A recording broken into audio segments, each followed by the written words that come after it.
Halo anak-anak, selamat pagi dan semangat belajar selalu. Nah, pada kali ini kita akan melanjutkan materi yaitu tentang segi banyak. Segi banyak adalah kurva tertutup yang dibatasi oleh garis.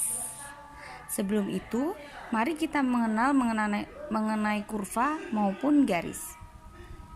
Seperti yang kita ketahui bahwa kita mengenal garis horizontal atau garis tidur, garis berdiri atau disebut garis vertikal, kemudian garis miring atau disebut garis diagonal, miring ke kanan, miring ke kiri, ini namanya garis diagonal.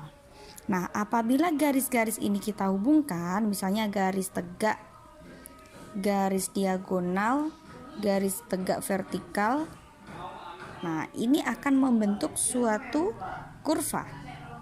Namun kurva ini tidak tertutup, melainkan tidak tertutup garis, sehingga ini bukan merupakan segi banyak. Nah, contoh selanjutnya yaitu apabila garis tidur atau garis horizontal kita padukan dengan garis vertikal ke bawah, kita gabungkan dengan garis lengkung, tapi ini tidak tertutup.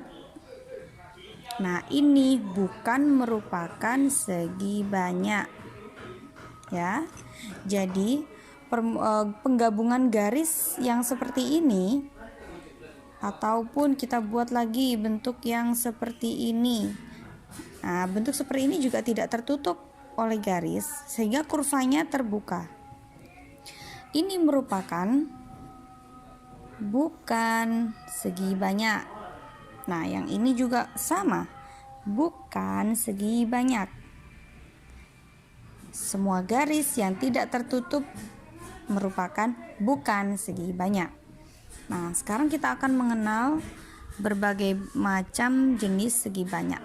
Nah, ini merupakan penggabungan dari beberapa garis yang membentuk bidang atau membentuk kurva tertutup yang disebut segi banyak.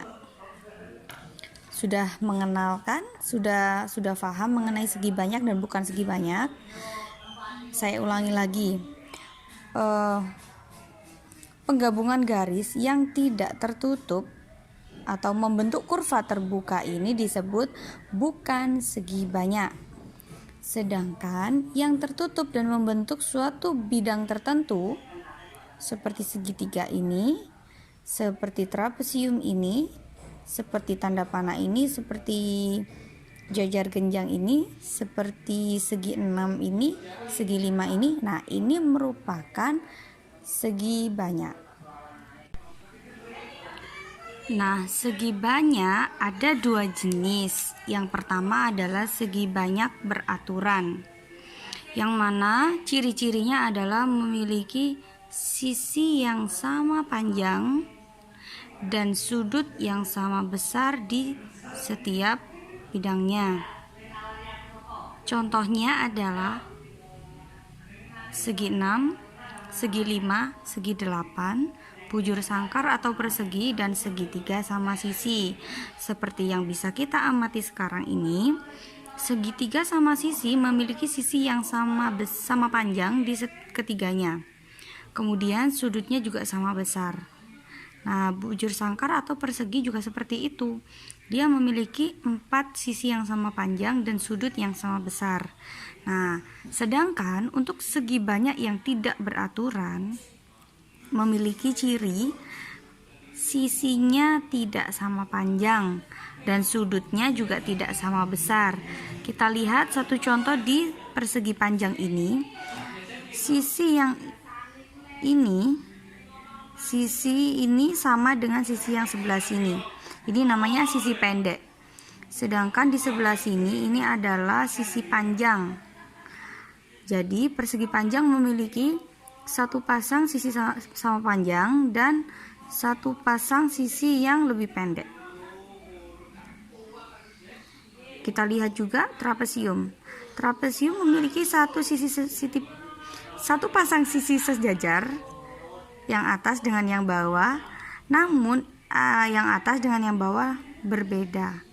Satu lebih pendek dan satunya lebih panjang.